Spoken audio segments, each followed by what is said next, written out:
Hello, on est de retour chez Louise Radio avec Talia, Isor et Hello. Emily. Coucou. Ça va les filles, vous allez bien? Oui. Ouais. Nickel. Alors Emily, on est de retour pour ta chronique qui va porter sur les Simpsons. Exactement. J'espère que vous êtes prêts pour la meilleure chronique du monde. Je l'ai préparée à fond. On va mettre un petit jingle d'entrée en vrai.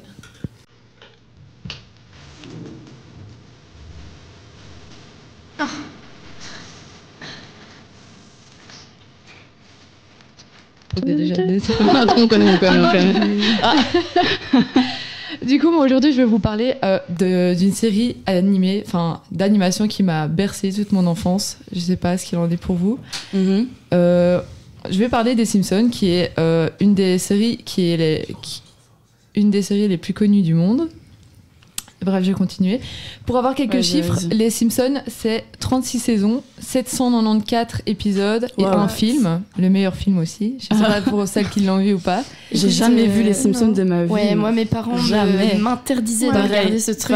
Pareil. C'était en mode le dessin animé le plus débile selon eux. Ouais, donc, pareil. Top, je vais passer un bon quart d'heure. En tout cas, ça s'annonce bien.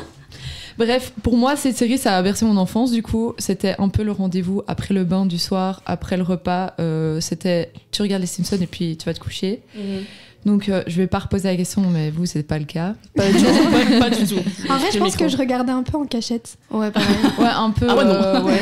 Moi, c'était plus South Park que je regardais en cachette. Parce que là, c'était vraiment le level au-dessus. Ouais.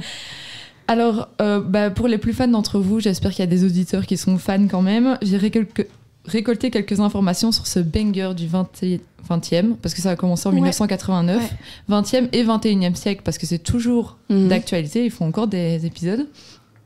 Alors cette série, elle a été écrite par Matt Groening, qui s'est inspiré de pas mal de trucs de son entourage en fait, parce qu'il s'avère que donc, les personnages principaux, je vais les rappeler si vous connaissez pas, il y a Homer qui est le père, il y a Marge la mère, Lisa, Maggie les deux sœurs, et Bart, qui est un peu le thug de la famille. Ouais. Ça va, on a les refs. Et en fait, Matt s'est inspiré de sa propre famille. Genre, c'est vraiment les prénoms de ses parents, les prénoms de ses sœurs.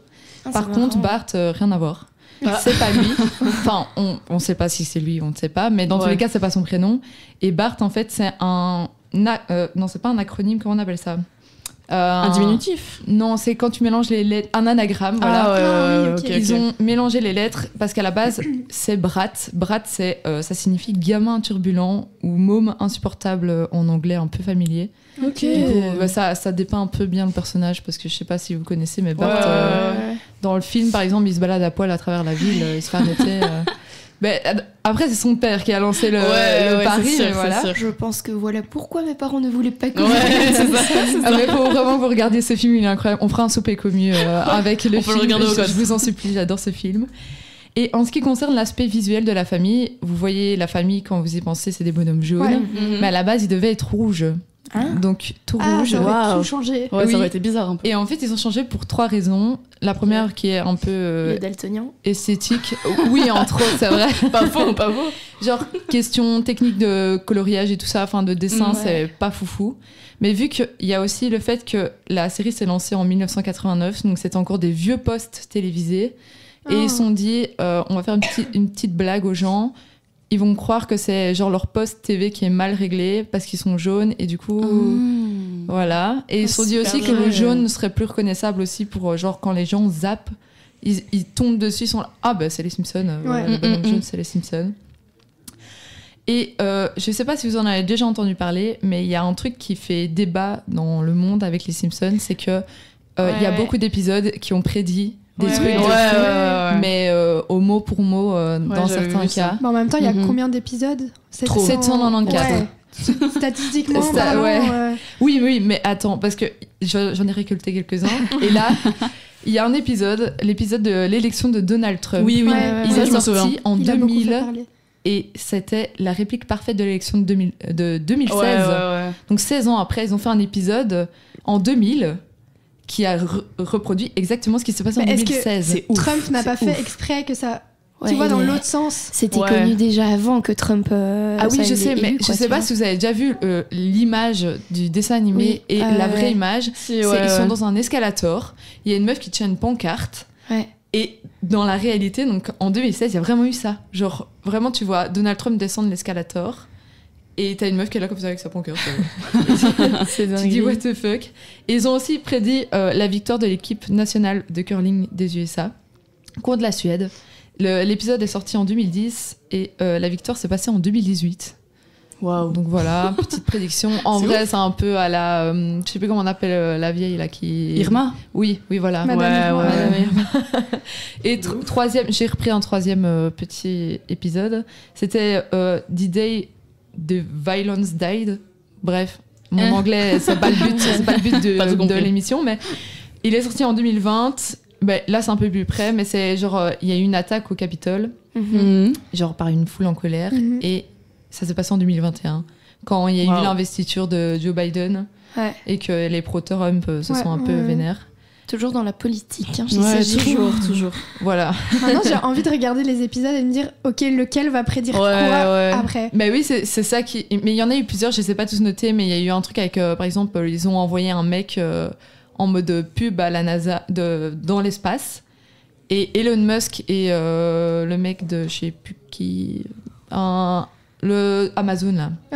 Jeff Bezos. Ouais. Mais ils l'ont fait en mode... les Simpsons ont fait un épisode là-dessus en mode ouais, il y a des riches, ultra riches qui ont envoyé un mec random dans l'espace et ils l'ont fait. Mais après, ça c'est un peu peut-être plus... que tu large, vois aussi s'inspire aussi, genre parce que comme la réputation des Simpsons où il y a eu le fait qu'ils font les épisodes et ça se produit après.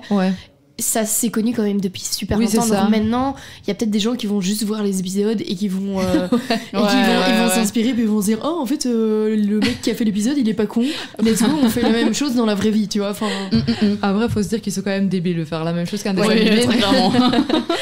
Bon, après, c'est un hobby comme on dit pas que c'est totalement le même scénario mot pour mot, hein, mais bon. Ouais, j'espère pour eux. Hein, j'ai vraiment le souvenir de l'épisode avec Donald Trump, moi, parce que on était en secondaire du coup à ce moment-là, et je sais bien qu'il y avait plein de rêves par rapport aux Simpsons au moment de son élection. Mais j'ai jamais vu les Simpsons, et genre j'ai la rêve de l'image. Moi j'avais eu plein de tweets à ce moment-là. Je m'étais blindée renseignée sur les complots. J'étais hyper malade à ce moment-là.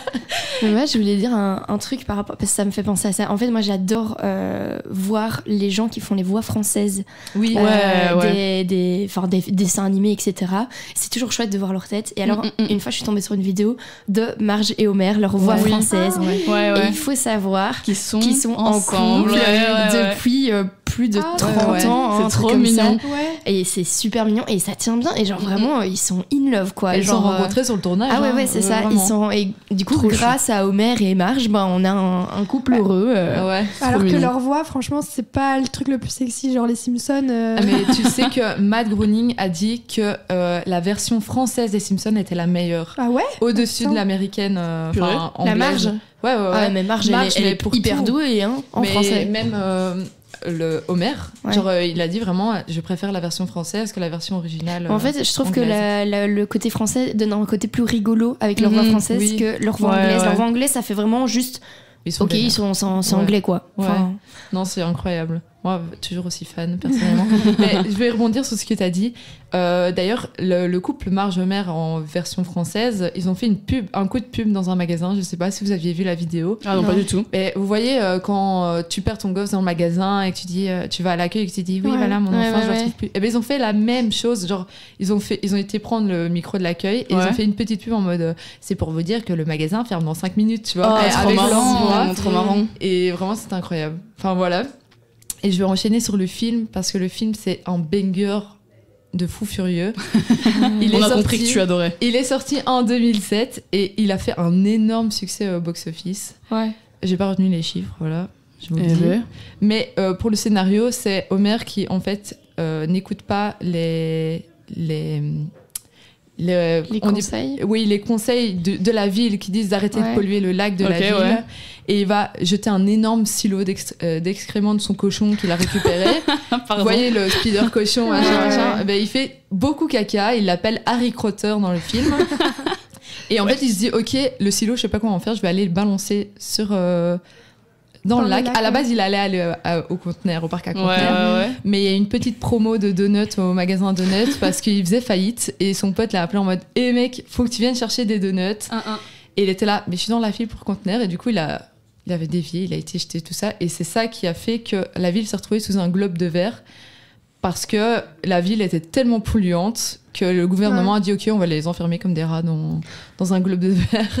Mais le synopsis c'est banger. Ah oui, c'est une dinguerie. Et grâce au maire qui avait décidé de rien foutre quand sa femme lui a demandé de refermer le trou du puits, ils ont su s'échapper du dôme. Parce qu'il y avait toujours le trou du puits. Et c'est comme ça qu'ils sont devenus les sauveurs de Springfield, parce qu'ils étaient en dehors, parce qu'à la base, le gouvernement voulait faire exploser la ville. Oula. Wow. Oui. En fait, la ville était tellement problématique qu'ils ont fait « Ok, on va faire exploser la ville. Et puis on va dire « Venez visiter nos canyons, tout frais, tout neuf. On vient de les construire. » Et voilà. Donc voilà, c'était les héros du truc. J'espère que c'est pas une prédilection de notre futur. La mairie qui est un peu surprenante ces temps-ci, donc pourquoi pas, c'est pas faux. Pourquoi Et alors, la fameuse maison que vous voyez dans le dessin animé, il faut savoir qu'elle a existé. Et en fait, c'est tiré du dessin animé. Elle n'existait pas avant. Oui. C'est un coup de pub de Fox. Fox et Pepsi, ils ont décidé de faire un concours pour gagner cette maison. Et il y a une femme qui l'a gagnée. Et vraiment recréer les couleurs. Donc c'est une maison hyper colorée à la base, je sais pas si vous voyez. Ils l'ont reconstruite au détail près. Au détail près, et il y a une femme qui l'a gagnée. Et soit tu gardais la maison, soit tu gagnais 75 000 euros. Et elle a gardé les 75 000 euros. En vrai, elle aurait dû garder la maison et faire des visites. Oui, elle aurait été beaucoup plus d'argent. C'est pas faux. Voilà. Surtout qu'il y avait vraiment Je vais pas dire le mot, mais elle était pas très intelligente. Elle est pas très putain. Moi, juste pour le kiff, j'aurais gardé la maison. de ouf. Et du coup, il y avait environ 49 couleurs de peinture, sans surprise.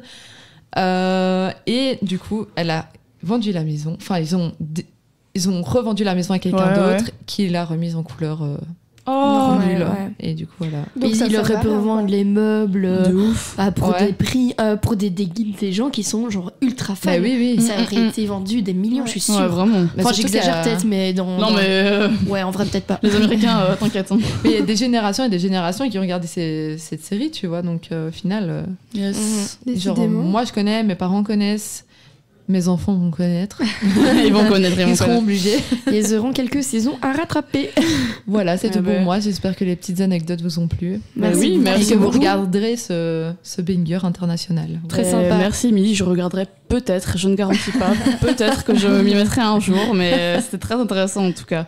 Et maintenant, je vous laisse avec une petite pause musicale. Et je vais mettre This is America de Childish Gambino.